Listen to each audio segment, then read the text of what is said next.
সায়েন্সের। আজকে থেকে আমরা শুরু করতে চলেছি জিএনএ এএনএম ব্যাচের জন্য, এবং শুধু তাই না, তার সঙ্গে যেগুলো কম্পিটিটিভ এক্সামগুলো শুরু হয়েছে সেগুলোর জন্য আমাদের সায়েন্সের ক্লাস 9 থেকে শুরু করে আমরা ক্লাস 10 কিছু কিছু চ্যাপ্টারগুলো যেগুলো আমাদের আগামী পরীক্ষাগুলোর জন্য খুব ইম্পর্টেন্ট, সেই পরীক্ষার জন্য আমরা কিছু টপিক নিয়ে খুব বিস্তারভাবে আলোচনা করব। ঠিক আছে, তো আমাদের সঙ্গে থেকো, আমাদের চ্যানেলের সঙ্গে থেকো। আজকে আমরা ক্লাস 9 যে চ্যাপ্টারটা নিয়ে আলোচনা করব সেটা হচ্ছে বল ও গতি। পরীক্ষার জন্য আমরা কিছু টপিক নিয়ে খুব বিস্তারভাবে আলোচনা করব। ঠিক আছে, তো আমাদের সঙ্গে থেকো, আমাদের চ্যানেলের সঙ্গে থেকো। আজকে আমরা ক্লাস 9 যে চ্যাপ্টারটা নিয়ে আলোচনা করব সেটা হচ্ছে বল ও গতি। তাহলে আমরা যেটা দেখছি সেটা হচ্ছে কি বল ও গতি চ্যাপ্টারটা। ঠিক আছে, তো এখান থেকে আমরা প্রথমে যেটা জানবো সেটা হচ্ছে ভৌত রাশি কাকে বলে। যেসব রাশি কি পরিমাপ করা যায়, যেমন দেখো, যদি আমরা কোনো কিছু বস্তুর ভর যদি আমরা মেজারমেন্ট করি তাহলে আমরা সেটাকে কি খুব সহজেই সেটাকে পরিমাপ করতে পারবো। যদি কার সাহায্যে? একটা ওজন পরিমাপক যন্ত্রের সাহায্যে। কিংবা আমরা যদি কারো উচ্চতা বা দৈর্ঘ্য যদি আমরা মাপতে চাই তাহলে কিন্তু আমরা ইজিলি একটা স্কেলের সাহায্যে সেটা মাপতে পারবো। তাছাড়াও যেমন সময়কে আমরা মাপতে পারি কার মাধ্যমে? ঘড়ির মাধ্যমে, স্টপওয়াচের মাধ্যমে। এইসবের মাধ্যমে আমরা কিন্তু খুব সহজে এইসব রাশিগুলোকে কি করতে পারি? আমরা এগুলোকে পরিমাপ করতে পারি। যেসব রাশিকে পরিমাপ করা যায় সেসব রাশিগুলোকে আমরা বলি ভৌত রাশি। বোঝা গেল? তাহলে ভৌত রাশি আমরা কাকে বলবো? যেসব রাশিগুলো কি পরিমাপযোগ্য তাদেরকে আমরা কি বলবো? ভৌত রাশি। ঠিক আছে, এই ভৌত রাশিকে সাধারণভাবে দুই ভাগে ভাগ করা হয়। একটা হচ্ছে কি স্কেলার রাশি এবং অপর একটি কি ভেক্টর রাশি। স্কেলার রাশি যেসব রাশিগুলো শুধুমাত্র কি থাকছে? মান থাকছে, তাকে আমরা কি বলছি? স্কেলার রাশি। যেমন দেখো, সময় আমরা যদি বলি 5 সেকেন্ড, তাহলে শুধুমাত্র এই 5 কি বোঝাচ্ছে? তার মানকে বোঝাচ্ছে কিন্তু। হ্যাঁ, কিন্তু যদি আমরা এখানে ভেক্টর রাশির দিকে তাকাই, শুধুমাত্র এখানে মান থাকবে না, মানের সঙ্গে সঙ্গে এখানে কি থাকবে? একটা অভিমুখ বর্তমান। অভিমুখ বলতে দেখো, এই যে লোকটা রয়েছে, এই লোকটা যদি এই বস্তুটাকে এই বরাবর ঠেলে তাহলে সেটা কোন দিকে সরে যাবে? এই দিক। আর যদি এই লোকটা এটাকে এই বরাবর ঠেলে তাহলে সেটা কোন দিকে চলে আসবে? এই দিকে। তাহলে এই যে রাশিটা রয়েছে শুধুমাত্র এটাকে কি বলা হয়? বল বলে। তাহলে বল আমরা কি দেখতে পাচ্ছি? বল এখান থেকে যে বল কোন দিকে আমরা পুশ করছে তার উপর ডিপেন্ড করে তার কি হচ্ছে? সরণ করছে। তাহলে এইসব রাশিগুলোর ক্ষেত্রে কি দেখা যাচ্ছে যে এর শুধুমাত্র মান শুধু বলে দিলে হবে না, সঙ্গে সঙ্গে তার কি লাগবে? অভিমুখ লাগবে। দেখো এখানটায় যদি কোন একটা বস্তু এ থেকে বি তে যায় এবং বি থেকে যদি সে সি তে যায়, তো এই বস্তুটা, এই বাড়িটা এই যে এখানকার এর সাপেক্ষে কোন একটা কি দিকে অবস্থিত, তাই না? তাহলে এই যে রাশিগুলো রয়েছে সেই রাশিগুলোকে কি বলছি আমরা? ভেক্টর রাশি। তাহলে যেসব রাশি শুধুমাত্র মান থাকছে, যেমন কোন বস্তুর ভর, সময়, দৈর্ঘ্য, এইসব রাশিগুলোকে আমরা কি বলছি? স্কেলার রাশি। অপরদিকে যেসব রাশি যেমন সরণ, বেগ, বল, ভরবেগ, এইসব রাশিগুলো কি থাকছে? শুধুমাত্র মান থাকছে না, সঙ্গে সঙ্গে কি থাকছে? তার একটা অভিমুখ থাকছে, তাদেরকে আমরা কি বলছি? ভেক্টর রাশি। বুঝা গেল? আচ্ছা, এবার যেটা আসি সেটাতে আমরা দেখো স্থিতি ও গতি। দেখো এখানে আমরা একটা গাছ, একটা বাড়ি, একটা গাছ, এসব জিনিসকে দেখতে পাচ্ছি। তো ইজিলি স্থিতি বলতে কি বোঝানো হয়? স্থিতি বলতে বোঝানো হয় সময় সাপেক্ষে যদি কোনো বস্তু কি থাকে? স্থির অবস্থায় থাকে। মানে কি? তুমি যদি এই বাড়িটাকে এখানে রেখে দাও, সময়ের সঙ্গে সঙ্গে তার কি কোনো অবস্থানে পরিবর্তন ঘটবে? ঘটবে না। যদি সময়ের সঙ্গে সঙ্গে এদের অবস্থানে পরিবর্তন ঘটতো তাহলে আমরা তাকে কি বলতাম? গতি বলতাম। যেমন দেখো, এই পাখিটা এখন এখানে আছে, হয়তো 5 সেকেন্ড পরে সেই পাখিটা হয়তো এখানে চলে যাবে, তাই না? তাহলে কি হচ্ছে? দেখো, সময়ের সঙ্গে সঙ্গে যাদের অবস্থানে পরিবর্তন হয় তাকে আমরা কি বলবো? গতি বলবো। আর সময়ের সঙ্গে সঙ্গে যাদের অবস্থানে কোনো পরিবর্তন হয় না তাকে আমরা কি বলবো? স্থিতি বলবো। তাহলে দেখো, এখানে বল বলতে যদি আমরা বলি তাহলে কি বলছি? যার দ্বারা প্রয়োগ করলে কি হয়? কোন একটা বস্তু আমরা সরাতে পারি। দেখো এই ছবিটা দিকে দেখো, বল বলতে আমরা কি বলছি? যার দ্বারা আমরা কোনো বস্তু কি করতে পারছি? সরণ করতে পারছি, মানে সরাতে পারছি, তাকে আমরা কি বলছি? তার বল। আর যদি আমরা এটাকে সরাতে না পারি, বল যত প্রয়োগ করি, যদি আমি এই দেওয়ালটাকে এখন ধাক্কা দিয়ে থাকি, কিন্তু এর কি কোনো সরণ ঘটবে না। যদি সরণ না ঘটে তাহলে আমরা কি বলতে পারবো না এখানে কোনো বল কাজ করছে না। সাধারণভাবে এই দুটো নিয়ে আমাদের এই চ্যাপ্টারটা তৈরি, যেখানে আমরা বল এবং এই যে সংক্রান্ত গতি নিয়ে আমরা আলোচনা করব, যার জন্য এই চ্যাপ্টারটার নাম হচ্ছে বল ও গতি। ঠিক আছে, দেখো এখানে আমরা অনেক রকমের বলের গতি সম্পর্কে আমরা আলোচনা করছি। দেখো ভাইব্রেটরি মোশন বা কম্পন, দেখো গিটারের তার যেগুলো হয়, গিটারের তার বা আমরা কোনো একটা তাকে যদি আমরা কি করি একটু এটাকে কাঁপানোর চেষ্টা করি, তাহলে সেটা কি করে ওখান থেকে শব্দ তৈরি হয়। তো ওই যে একটা তারে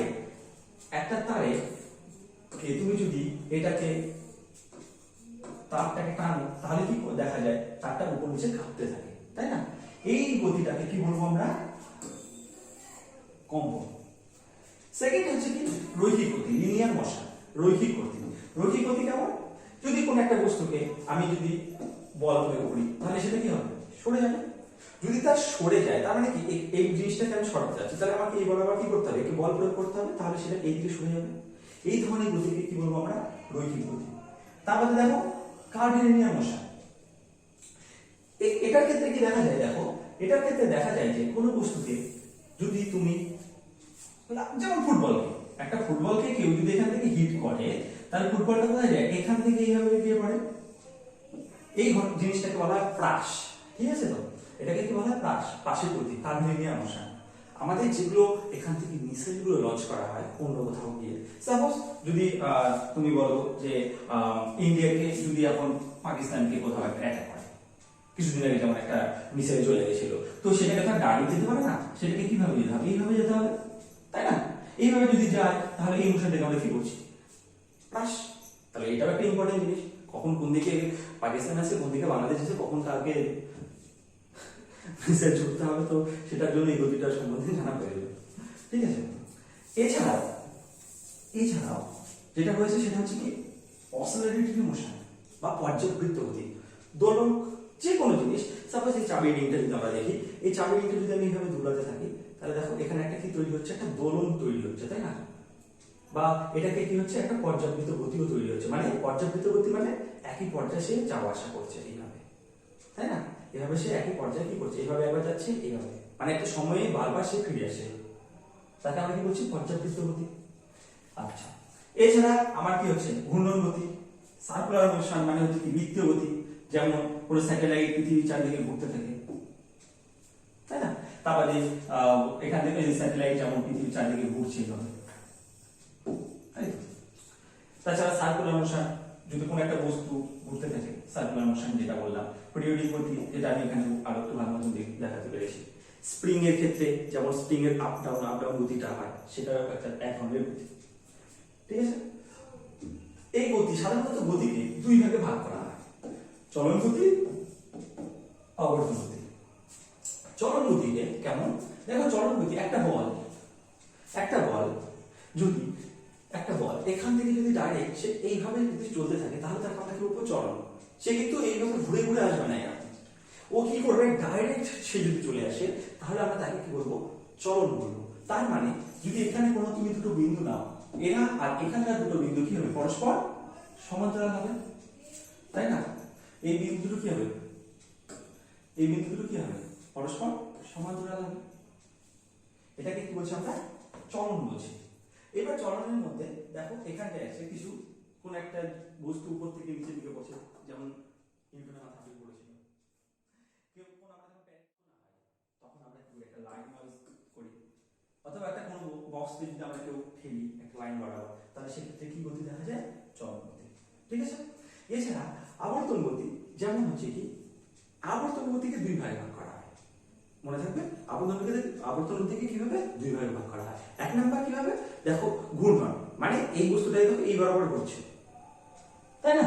পৃথিবী যখন নিজের অক্ষের সাপেক্ষে ঘোরে, তখন আমরা তাকে কি বলবো? ঘূর্ণন। আর পৃথিবী যখন এটা দেখো চাঁদ, এটা পৃথিবী, তাহলে চাঁদ কি করছে? নিজের অক্ষের সাপেক্ষে ঘুরছে, আবার পৃথিবীর চারপাশেও ঘুরছে।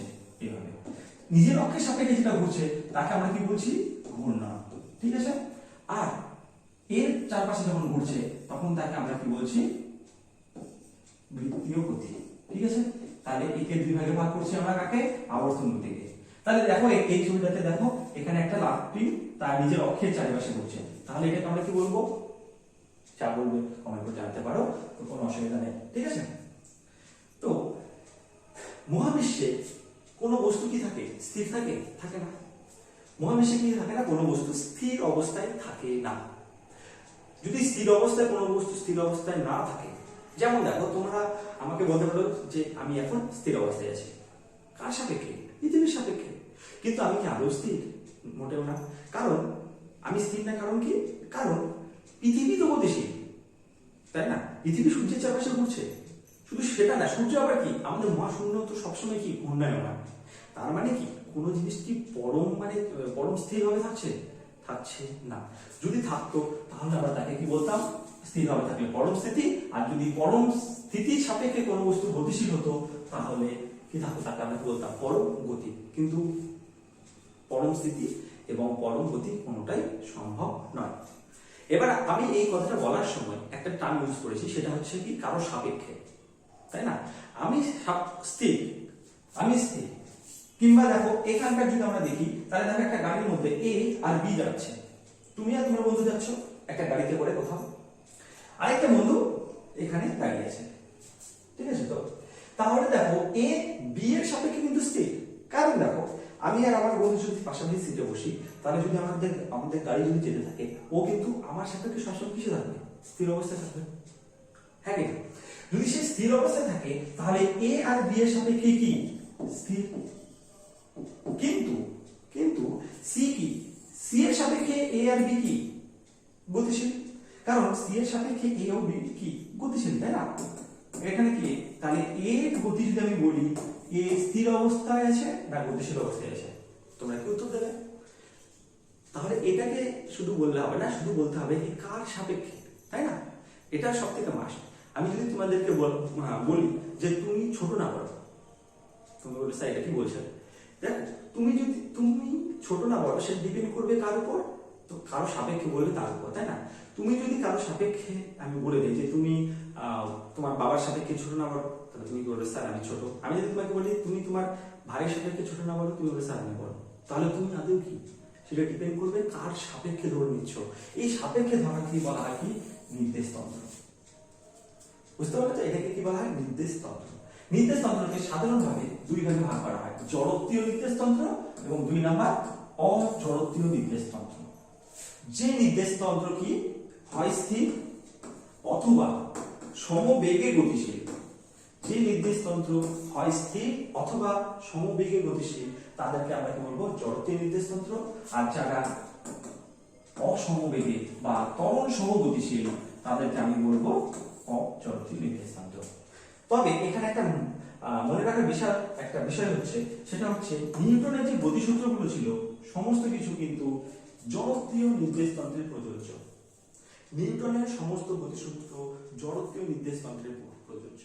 এখানে কিন্তু অজড়ত্বীয় নির্দেশ তন্ত্রে কিন্তু নিউটনের গতিসূত্র প্রযোজ্য নয়। এটা কিন্তু মাস্ট ইম্পর্টেন্ট একটা কোশ্চেন, যেটা তোমাদেরকে মনে রাখতে হবে।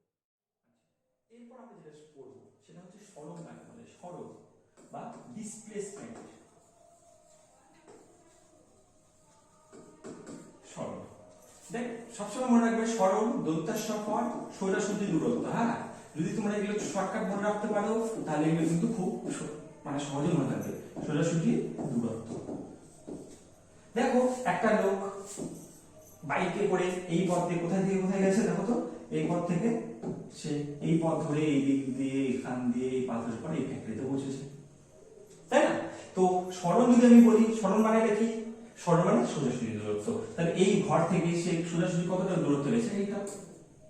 তাহলে দেখো এখানকার মধ্যে এর মান দেওয়া আছে, দেখো কত, 120 মিটার। তাহলে এর সরণ কত, এই 120 মিটারটাকে আমরা কি বলছি, তার সরণ। হ্যাঁ কি না? তাহলে সরণ মানে সোজাসুজি দূরত্ব। এবার দেখো সোজাসুজি দূরত্ব মানে তো কি, তার ন্যূনতম দূরত্ব। হ্যাঁ কি না? এবার দেখো ন্যূনতম দূরত্ব যদি বলা হয়, তার মানে এটা কি, অন্তিম বিন্দু মাইনাস কি প্রাথমিক বিন্দু।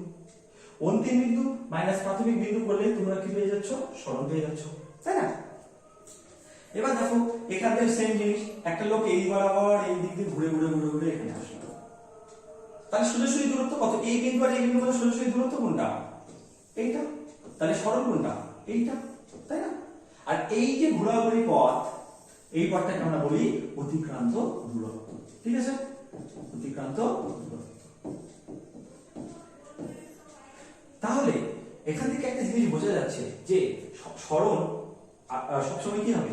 অতিক্রান্ত দূরত্ব থেকে ছোট হবে। কারণ দেখো, সব থেকে সোজাসুজি দূরত্ব তো সব থেকে ছোট হয় না? তাহলে কি হচ্ছে? সরণ কি হচ্ছে? সবসময় অতিক্রান্ত দূরত্ব থেকে ছোট হচ্ছে। যদি কখনো পরীক্ষায় দেয় যে অতিক্রান্ত দূরত্ব যেটা রয়েছে, সেই অতিক্রান্ত দূরত্ব কি হতে পারে? সবসময় সরণের থেকে বড় হবে। শুধু তাই না, যদি কোনো একটা বস্তু, যদি সোজা পথে যায়, মানে এই বস্তুটা ডাইরেক্ট সোজা পথে গেল, তাহলে তার সরণ কোনটা? এইটা। তার অতিক্রান্ত দূরত্ব কোনটা? এইটা। সেক্ষেত্রে কি হবে? সমান হবে। অতিক্রান্ত দূরত্ব আর সরণ কি হবে? সমান হবে। তাহলে অতিক্রান্ত দূরত্ব সবসময় কি হবে? সরণ থেকে বেশি অথবা সমান হবে। তাহলে অতিক্রান্ত দূরত্ব বাই সরণ করলে কি হবে? একের থেকে সবসময় বেশি হবে। মানে তুমি যদি এই সরণটাকে এই পাশে নিয়ে আসো, তাহলে এটা কি হবে? এটা তোমার, এটা কি হয়ে যাবে? সবসময় একের থেকে বড় হবে। ঠিক আছে তো? আচ্ছা, সরণ, দেখো সরণের একটা অভিমুখ আছে। অভিমুখ বলতে সব, দেখো তুমি শুধুমাত্র এখান থেকে এই বায়ুটা থেকে 120 মিটার পথ যেদিক এইদিকে আসলে তো তুমি ফ্যাক্টরিতে পৌঁছাবে না, কিংবা 120 মিটার পথ এদিকে আসলে তুমি ফ্যাক্টরিতে পৌঁছাবে না। তাহলে নির্দিষ্ট করে তোমাকে একটা বলে দিতে হবে যে তুমি সোজাসুজি ভাবে এখান থেকে এই পথে যাও। তার মানে এটা কি? সরণের সঙ্গে একটা কি থাকছে? দিক থাকছে। এই জন্য সরণ নিচে একটা কি রাশি? ভেক্টর রাশি, যার মান ও অভিমুখ দুটোই আছে। ঠিক আছে? এর একক, দেখো সরণ মানে কি? একটা দূরত্ব। তাহলে দূরত্বের যে একক, সরণের একক কি হবে? সেম। কি হবে? এসআই একক কি হবে? মিটার, আর সিজিএস একক কি হবে? সেন্টিমিটার। এবং মাত্রা, এক্ষেত্রে মাত্রা কি রাশি হবে? এল, কারণ দৈর্ঘ্য দ্বারা সরণকে পরিমাপ করা হয়। তাহলে কি হবে? এল। বোঝা গেছে? এরপরে যেটা আমরা আসছি সেটা হচ্ছে স্পিড বা দ্রুতি। এটা কি দেখে বুঝতে পারছো? এটা একটা কি? গাড়ি, যেগুলো স্পিডোমিটার বলে, সেটা প্রত্যেকটা বাইকে সব জায়গায় আছে। এবার দেখো এখানকার গাড়িটা কততে চলছে? 80তে চলছে, আমরা বলি থাকি সেটা। এই যে এটাকে বলা হয় কি? স্পিড। স্পিড মানে দ্রুতি মানে অতিক্রান্ত দূরত্ব বাই সময়। অতিক্রান্ত দূরত্ব বাই সময়, এটাকে কি বলে? দ্রুতি। ঠিক আছে, মনে থাকবে? তাহলে দ্রুতি কাকে বলে? অতিক্রান্ত দূরত্ব বাই সময়কে বলে দ্রুতি। ওকে, এবার দেখো অতিক্রান্ত দূরত্ব নিচে কি? স্কেলার রাশি। তাহলে দ্রুতি একটা স্কেলার। এর একক কি হবে? অতিক্রান্ত দূরত্বের একক কি? মিটার। সময়ের একক কি? সেকেন্ড। তাহলে কত হবে? Metre per second. অতিক্রান্ত দূরত্বের মাত্রা কি? এল। সময় কি? টি। তাহলে এর মাত্রা কি হবে? এল টি টু দি পাওয়ার -1। মনে থাকবে তো? আর গাড়ি স্পিডোমিটারে এই যে কোশ্চেন সবচেয়ে বেশি দেয় যে গাড়ি স্পিডোমিটারে কি ব্যবহার করে থাকি আমরা? গাড়ি স্পিডোমিটারে আমরা দ্রুতি পরিমাপ করে থাকি। ঠিক আছে, মনে থাকবে? ওকে, এবার আসি কি? ভেলোসিটি বা বেগ। সরণ বাই সময় এই রাশিটাকে কি বলা হয়? সরণ বাই সময় এই রাশিটাকে বলা হয় ভেলোসিটি বা বেগ। দেখো যেহেতু সরণ কি নিচে একটা ভেক্টর রাশি, তাই বেগও কি হবে? নিচে একটা ভেক্টর রাশি হবে। বেগের মান আর দ্রুতির মান সর্বদা সমান হয়। বেগের মান এবং দ্রুতির মান সর্বদা সমান, কিন্তু বেগ আর দ্রুতি সমান না। কারণ বেগ নিচে কি? বেগ নিচে একটা ভেক্টর রাশি, আর দ্রুতি নিচে কি? একটা স্কেলার রাশি। তাহলে এই দুটো কখনোই সমান না, শুধুমাত্র মান। দেখো এখানে একটা গাড়ি, এই গাড়িটা এখানটায় 60 কিলোমিটার প্রতি ঘন্টা যাচ্ছে। এইটা কি বোঝাচ্ছে? তার দ্রুতিকে বোঝাচ্ছে। কিন্তু যখন আমি বলবো এই গাড়িটা 60 কিলোমিটারে ইস্ট ডিরেকশন মানে পূর্ব দিকে যাচ্ছে, তখন আমি এটাকে কি বোঝাচ্ছি? তার বেগ বোঝাচ্ছি, তাই না? 60 বানটা সেম হোক দুটোর ক্ষেত্রে, কিন্তু এখানে একটা স্পেসিফিক জিনিস আছে, সেটা হচ্ছে অভিমুখ, যেটা কোন দিকে? পূর্ব দিকে। এইটা হচ্ছে কি রাশি?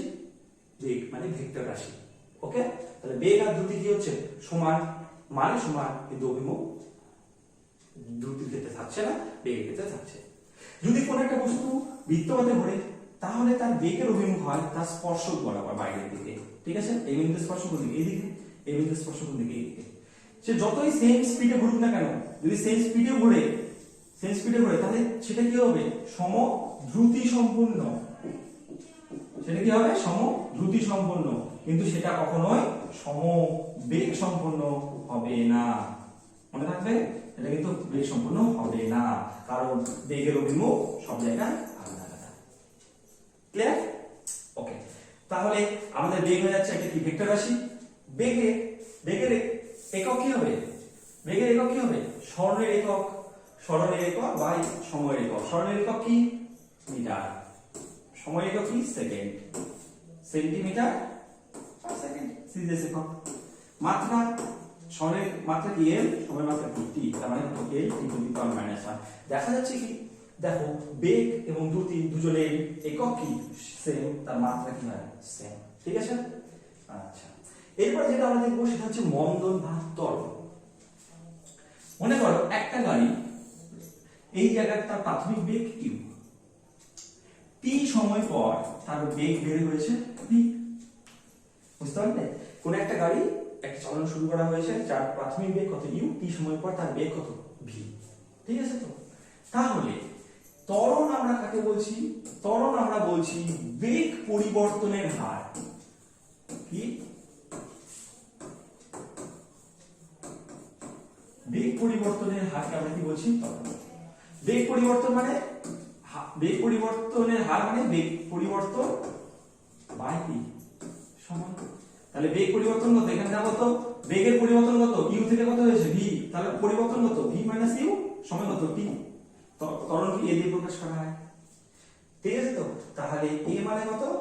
V minus u by. মনে থাকবে? আচ্ছা, তাহলে এ দেখো তো, বেগ নিজে একটা কি রাশি? স্কেলার রাশি, সরি ভেক্টর রাশি। তাহলে আমাদের ত্বরণ কি? একটা ভেক্টর রাশি। এর একক কি? দেখো তো, বেগের একক বাই সময়ের একক। বেগের একক কি বের করেছিলাম আমরা? Metre per second by second. তাহলে কত হচ্ছে? Metre per second square. আর সিজিএস একক সেন্টিমিটার পার সেকেন্ড স্কয়ার। এর মাত্রা কি হবে? ভি এর মাত্রা কি? m টি টু দি পাওয়ার -1। আর সময় মাত্রা কত? টি। তাহলে কত হচ্ছে? m টি টু দি পাওয়ার -2। এগুলো কিন্তু খুব ইম্পর্টেন্ট। ওকে, এগুলো মনে রাখতে হবে আমাদের। সেম ভাবে যদি বস্তুটার গতি বেগ না বেড়ে এবার যদি কমে যায়, এবার স্যার কি রকম জিনিস একটু ডিসক্রাইব করে দিয়েছি। তুমি মনে করো বাড়ি থেকে বেরোবে, সাইকেলটা নিয়ে বেরোচ্ছ, তখন তুমি যখন সাইকেলটা চালানো শুরু করবে তখন ধীরে ধীরে তোমার বেগ কি হবে? বাড়বে। প্রথমে বেগ 0, তারপরে একটু পর বেগ হয়তো ইউ, তারপরে বেগ কত হবে? ভি। কিন্তু তুমি যদি তোমার সামনে একটা কুকুর বা কোনো কিছু চলে আসে, তাহলে তুমি কি করবে? ব্রেক করবে। যখন তুমি ব্রেক করবে সঙ্গে সঙ্গে তোমার বেগটা কি হবে? ধীরে ধীরে কমে যাবে। যদি কমে যায় সেক্ষেত্রে কি হচ্ছে? প্রাথমিক বেগ কি বেশি, অন্তিম বেগ কত? কমতে কমতে 0। এক্ষেত্রে কি হচ্ছে? বেগের হ্রাস হচ্ছে, বৃদ্ধি হচ্ছে না। তখন এই যে ত্বরণ যেটাকে বলছি, তখন ত্বরণটাকে আমরা কি বলি? মন্দন। এক কথায় বললে ঋণাত্মক যে ত্বরণ রয়েছে সেই ত্বরণকে আমরা কি বলছি? মন্দন। মনে থাকবে? বোঝা গেল? বুঝতে পেরেছো তো? ওকে, এরপর আমরা যে জানতে হবে সেটা হচ্ছে গতির সমীকরণ। এখানে না আমাদেরকে 3টে সমীকরণ আমাকে পড়তে হবে। ঠিক আছে তো? তো সেক্ষেত্রে সমীকরণগুলোর প্রুফ আমি আজকে করাচ্ছি না, জাস্ট বলে যাচ্ছি কোনটা কি সেটা একটু মনে রাখো। একটা গাড়ি, যেটা আগের ছবিতে আমরা দেখেছি, যার প্রাথমিক বেগ কত? ইউ। টি সময় পর তার বেগ হয়ে গেল বেড়ে ভি। এর মধ্যে সে দূরত্ব অতিক্রম করেছে কত? এস। তাহলে প্রাথমিক বেগ ইউ, অন্তিম বেগ ভি, সময় কত? টি, দূরত্ব কত? এস। তাহলে ভি ইকুয়ালস টু হয় ইউ প্লাস এটি। মনে থাকবে? 2 নাম্বার, এস ইকুয়ালস টু হয় u t plus half at square. 3 number হয় s equals v square equals to u square plus 2as। যদি এটা ত্বরণ হয় তবে এগুলো প্লাস, যদি এটা মন্দন হয় তবে হবে মাইনাস। মনে রাখবে? যারা যারা এর প্রমাণগুলো দেখতে চাও যে এটা কি করে আসে, তো আমি কিছুদিন পর, আমি যখন ক্লাস 11 এর একমাত্রিক গতি চ্যাপ্টারটা যখন আমি পড়াবো তোমরা সেখান থেকে ইজিলি এগুলো কি করে আসে সেগুলো তোমরা মানে দেখে নিতে পারবে। ঠিক আছে, আপাতত এগুলো মনে রাখবে। ঠিক আছে, তো এই তিনটে জিনিসের মধ্যে একটা জিনিস কমন দেখো, সেটা হচ্ছে কি ইউ, আরেকটা কি এ। প্রাথমিক বেগ এবং ত্বরণ কিন্তু কমন থাকবেই এই তিনটে রাশির মধ্যে। তো যখন আমার অন্তিম বেগ ভি বের করতে হবে, আমরা দুটো রাশি থেকে বের করতে পারবো। একটা একটা কোথায় থেকে, একটা আমরা বের করতে পারবো 1 নাম্বার 3 নাম্বার থেকে। কিন্তু দেখো এখানে যদি টি জানো তবে তুমি এটা ইউজ করবে, যখন তুমি এ জানো তখন তুমি এটা ইউজ করবে। এবার যদি তুমি এস বের করতে চাও, অতিক্রান্ত দূরত্ব বের করতে চাও, তাহলে তুমি এই রাশিটা আর এটা থেকে পারবে। একটাতে টি তে থাকলে তুমি এটা করবে, তুমি যদি এটাতে ভি জানো তাহলে তুমি এটা করবে। বুঝতে পেরেছো তো কোন রাশিটা কোথায় ইউজ করতে হবে, তখন আমরা ওখান থেকে দেখতে পাবো। তো এবার চলে আসছি মানে ওখান থেকে গতিতে স্টপ, এবার চলে আসছি আমরা সাধারণভাবে বলের দিকে। চিনতে পারছো দুজন মহান ব্যক্তি, যিনি না থাকলে আমাদের ফিজিক্স বইটা হতো এত মোটা না হয় এইটুকু হতো, মানে বেশিরভাগই কন্ট্রিবিউশনই না, শুধুমাত্র ফিজিক্সে না ম্যাথও প্রচুর জিনিসে কন্ট্রিবিউশন তিনি করে গেছেন। তিনি হচ্ছেন স্যার আইজাক নিউটন। আপেল, সেই বিখ্যাত আপেল থেকে, যাকে নিয়ে মানে যারা সায়েন্সে উইক তারা তো প্রচুর মজা করতেও ছাড়ে না, তো সেটা পরের কথা। তিনি বল সম্পর্কে বিশাল একটা ধারণা বিস্তৃত করে দিয়ে গেছেন। ঠিক আছে, তো তিনি বল সম্পর্কে কয়েকটা গতিসূত্র দিয়ে গেছেন। সেই গতিসূত্র হচ্ছে সাধারণভাবে তিনটি গতিসূত্র। প্রথম গতিসূত্র, দ্বিতীয় গতিসূত্র আর তৃতীয় গতিসূত্র।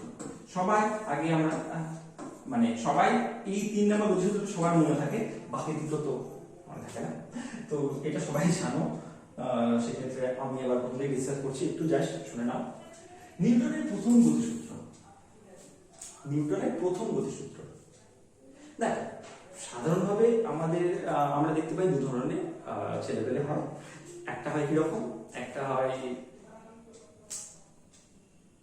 পুরো অলস ছেলেপেলে, যে সারাদিন বাড়িতে ল্যাপটপ পড়ে থাকে, বাবা মা বললেও কোনো কাজে যায় না, কিছু করে না। আরেকজন কি থাকে, যে সারাদিন ঘুরে বেড়ায়, যাকে বাবা মা বাড়ি থাকতে বললেও মানে সাধারণভাবে থাকে না। ঠিক আছে, তো তো সেক্ষেত্রে দেখো অলস ছেলেটাকে যদি আমরা বাইরে বের করতে চাই, তাহলে কি করতে হবে, এই বাবা মা ওকে একটু মার দেবে। আর এই যে ঘুরে বেড়ায় তাকে যদি বাড়িতে আনতে চায়, তাহলে একেও কি করতে হবে, দুটো মার দিতে হবে। তার মানে দেখি যে তার উপর বল প্রয়োগ করতে হবে। তুমি যদি বল না প্রয়োগ করো তাহলে যে ছেলে অলস সে সারা জীবনই অলস থাকবে, তাই না? আর যে ছেলে গতিশীল সে সারা জীবনই গতিশীল অবস্থায় থেকে যাবে। এটাই হলো নিউটনের প্রথম গতিসূত্র, যে যদি কোনো বস্তুকে বাইরে থেকে বল প্রযুক্ত না করো, তাহলে স্থির বস্তু চিরকাল স্থির থাকবে, আর গতিশীল বস্তু চিরকাল সরলরেখা বরাবর সম বেগে চলতে থাকবে। ঠিক আছে, কিভাবে বললাম, গতিশীল সরলরেখা বরাবর সমবেগে গতিশীল থাকবে। ঠিক আছে, ওকে। এই যে নিউটনের প্রথম গতিসূত্র থেকে আমরা দুটো জিনিস পাই, ইম্পর্টেন্স এই দুটো। আমরা এখান থেকে দুটো জিনিস পাই, 1 নাম্বার জাড্য, আর 2 নাম্বার বলের ধারণা, বলের ধারণা বা বলের সংজ্ঞা। হ্যাঁ, বলের ধারণা বা বলের সংজ্ঞা। যদি বলের সংজ্ঞা বলো কিরকম বল, যার দ্বারা কি হয়, কোনো বস্তু স্থির বস্তু কি হয়, গতিশীল হয়, এবং কোনো গতিশীল বস্তু স্থির হয়, তাকে কি বলা হয়, বল বলা হয়। ঠিক আছে, জাড্য বলতে কি বোঝায়, দেখো দুটো জিনিস দেখো এখানে। প্রথমটাতে কি হচ্ছে, দেখো একটা বস্তু স্থির অবস্থায় ছিল এখানে, তাকে যখন তার উপর যখন এই গাড়িটা গতিশীল হয়ে গেল, সঙ্গে সঙ্গে এই যে এই বস্তুটা কোথায় চলে গেল, পিছনে হেলে গেল, তাই তো হয় না? আমরা যদি কোনো একটা বাসে বসে থাকলাম, বাসটা যখন চলতে শুরু করে আমি পিছন দিকে হেলে যাই, এইটাকে কি বলা হয়, স্থিতি জাড্য। কোনো বস্তু কি হয়, তার মধ্যে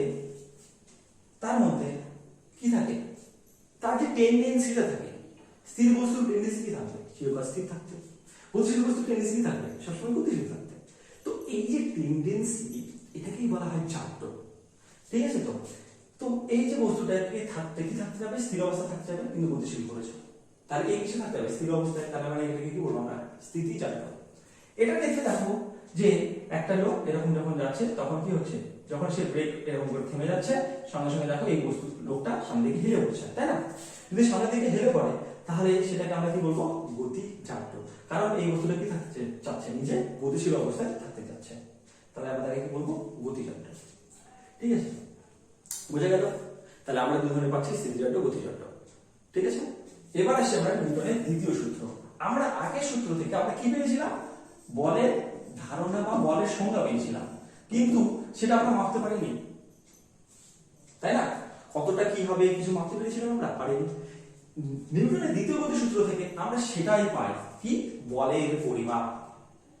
বলের পরিমাপ, যে কোন একটা বস্তুকে কি পরিমাণ বল দিলে সেটা গতিশীল হবে, আর কি পরিমাণ বল দিলে সেটা গতিশীল বস্তুটাকে স্থির অবস্থা আমরা আনতে পারবো।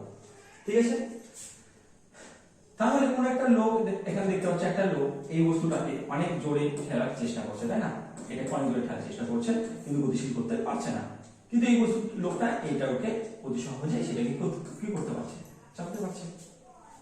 তাহলে এই যে কি পরিমাণ বল দিলে তার মধ্যে কি হবে, তোমার হচ্ছে গতি সৃষ্টি হবে, সেটা কোথা থেকে পাই আমরা, নিউটনের দ্বিতীয় গতিসূত্র থেকে।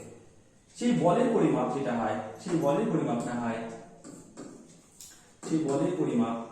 সেটা হয় কি, বল, আমরা যদি দেখি বল যেটা হয় F equals to m into a, যেখানে mটা কি বস্তুর ভর, এটা কি তার ত্বরণ। ঠিক আছে, মনে রাখবেন। তাহলে mটা কি বলছে, বস্তুর ভর, এটা কি বলছে, বস্তুর ত্বরণ। ঠিক আছে, এখানে বস্তুর ভর এই যে তাকে আমরা কি বলছি, বল প্রয়োগ করলে সেই বস্তুকে আমরা কি করছি, গতিশীল অবস্থায় চালু করছি। ঠিক আছে, আরেকটা জিনিস পাওয়া যায়, সেটা হচ্ছে ভরবেগ।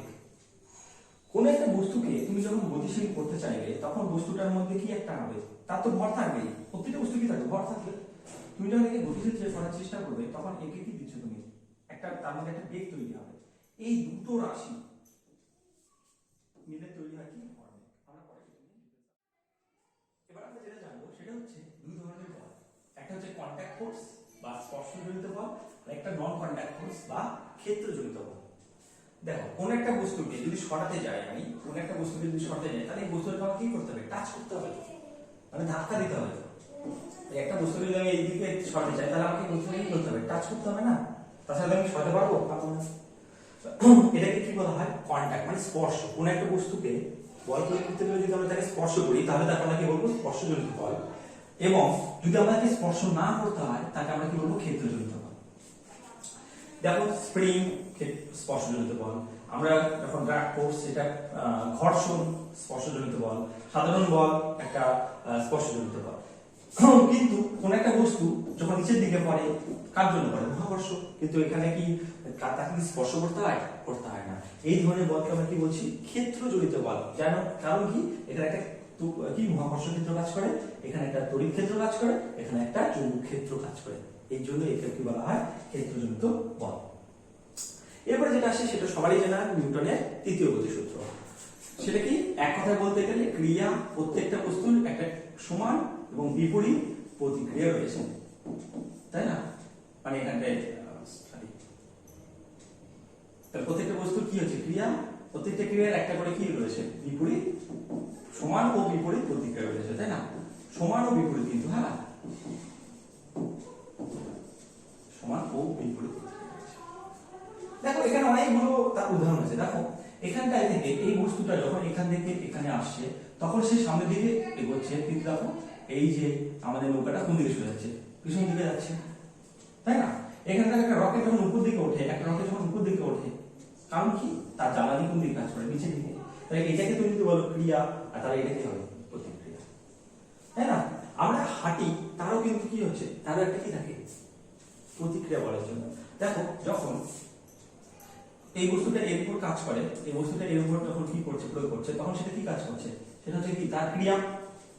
তাহলে ভূমি কি করছে, এর উপর একটা কি তৈরি করছে, এর উপর একটা কি তৈরি করছে, একটা প্রতিক্রিয়া তৈরি করছে। এই প্রতিক্রিয়ার ফলে কি হচ্ছে, আমরা এগিয়ে যাচ্ছি। ঠিক আছে, একটা বেলুন উপরে ওঠে কার জন্য, প্রতিক্রিয়ার জন্য। একটা বন্দুকও পিছিয়ে যায় কেন, প্রতিক্রিয়ার জন্য। ঠিক আছে তো, তাহলে ক্রিয়া, প্রতিক্রিয়া, ক্রিয়া এবং সমান এবং বিপরীত প্রতিক্রিয়া রয়েছে। এবার একটা বিষয় হচ্ছে কি, যে কোন ক্রিয়ার প্রতিক্রিয়া কখনোই একটা বস্তুর উপর কাজ করতে পারে না। মানে সবসময় দেখো, ক্রিয়া যখন করবে, এই বস্তুটা আরেকটা বস্তুর উপর যখন কাজ করলো, এটা হলো কি, ক্রিয়া। তাহলে এই বস্তুটা এর উপর কি করছে, যে বল প্রয়োগ করছে সেটাকে কি বলবো আমরা প্রতিক্রিয়া বলবো। তাহলে এখানে দেখো দুটো বস্তুর মধ্যে হচ্ছে, একটা বস্তুর মধ্যে হচ্ছে না।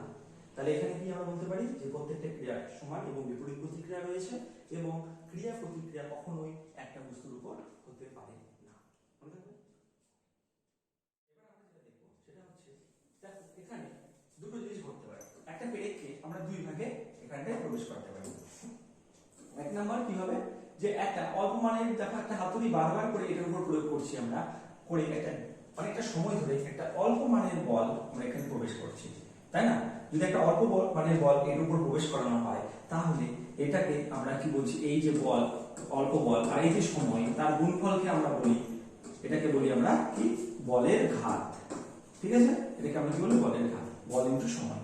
তাহলে এই একক কি হচ্ছে, বল মানটা কি ডাই আর একক কি সেকেন্ড অথবা নিউটন সেকেন্ড।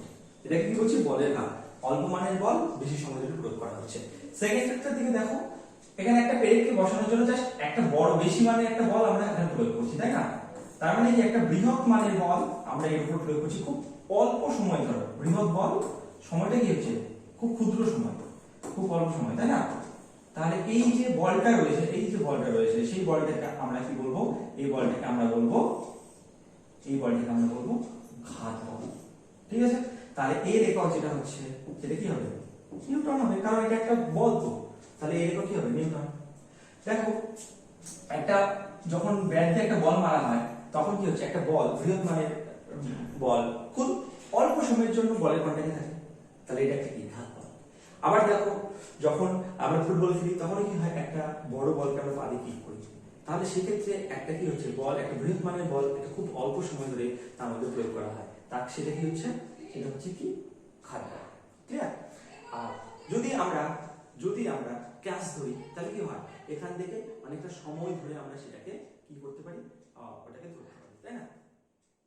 এবার দেখো আচ্ছা, এরপর যেটা আমরা দেখবো সেটা কি ভরবেগ।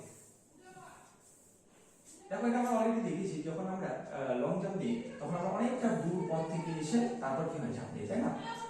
এই যে বস্তুর মধ্যে কোনো কিছুর মধ্যে কি হয় ভর আর তার সঙ্গে কি এই যে বেগ, এই দুটো মিলে বস্তুটার মধ্যে তৈরি করে সেটাকে কি বলি আমরা ভরবেগ। সেটাকে আমরা কি বলি ভরবেগ। মেন কথা ভরবেগ যদি আমরা একসঙ্গে বলি তাহলে কি হবে ভর ইনটু বেগ। এটাকে পি দিয়ে প্রকাশ করা হয়, আর ভর মানে এম, বেগ মানে কি। ঠিক আছে, তো তাহলে p equal to m B.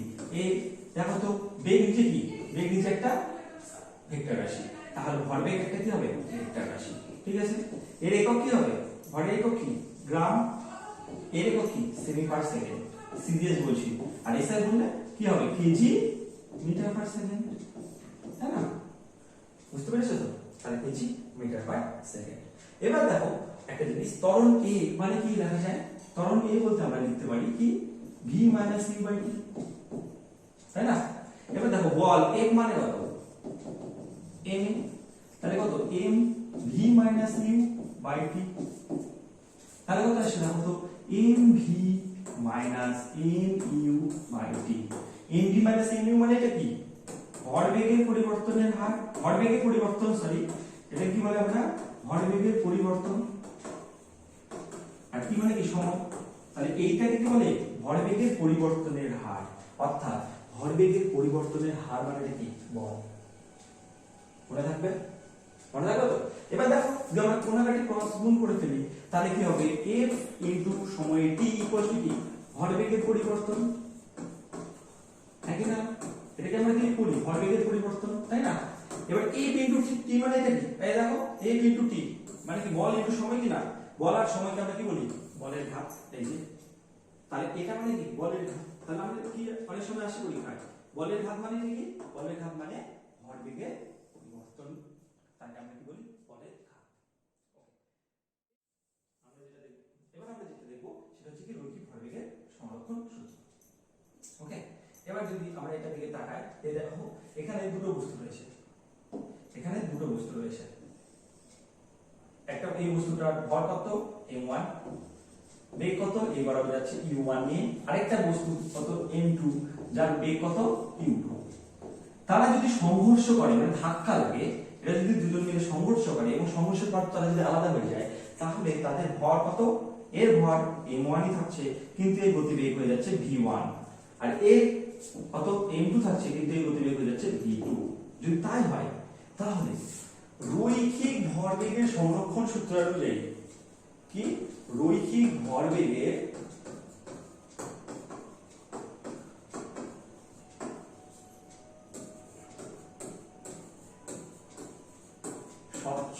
সংরক্ষণ সূত্র অনুসারে এই যে সংঘর্ষটা হয়েছে তার পূর্বে এদের ভরবেগ আর সংঘর্ষের পর ভরবেগ সর্বদা কি হবে, সমান থাকবে।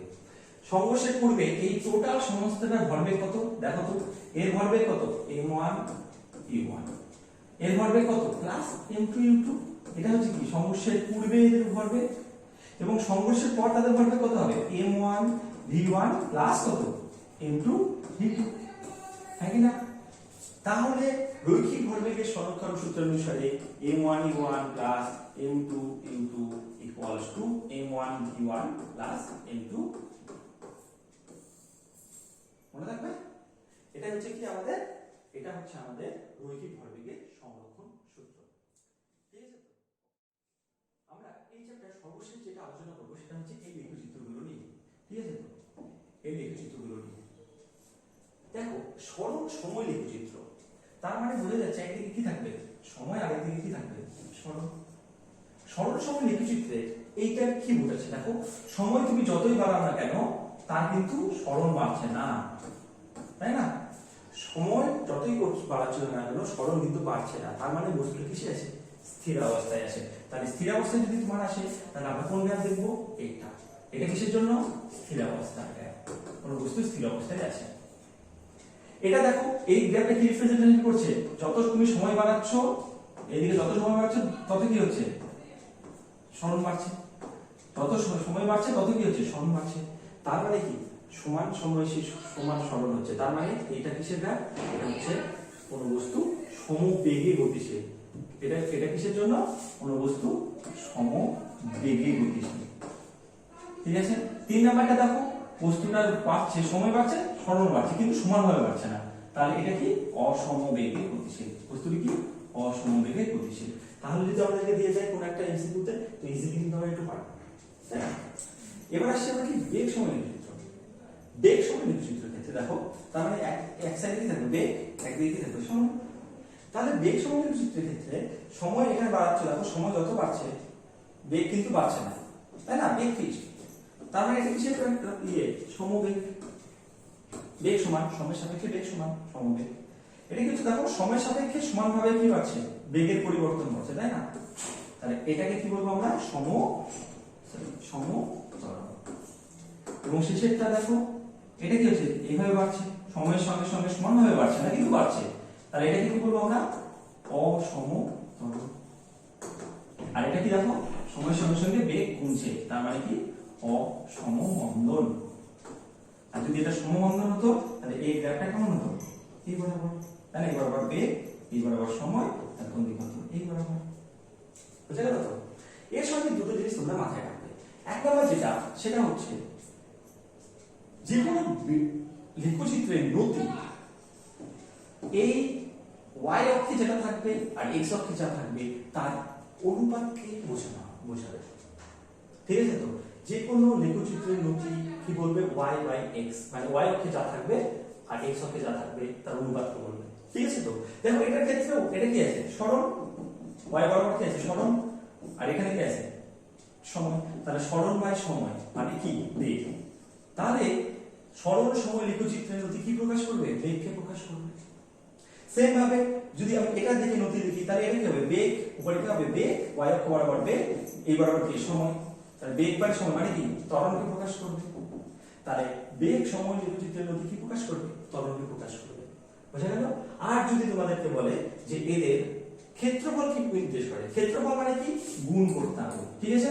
ক্ষেত্রফল মানে সবসময় মনে রাখবে, ক্ষেত্রফল মানে এই x * y করতে হবে, গুণ করতে হবে। তাহলে এটার ক্ষেত্রে দেখো বেগ সময় লেখচিত্রের নতি কি ইউজ করে, তাহলে বেগ ইনটু কি সময়, বেগ ইনটু সময় করলে কি পাওয়া যায়, বেগ ইনটু সময় করলে পাওয়া যায় কি অতি অতিক্রান্ত দূরত্ব ইকুয়ালস অতিক্রান্ত দূরত্ব। মনে থাকবে?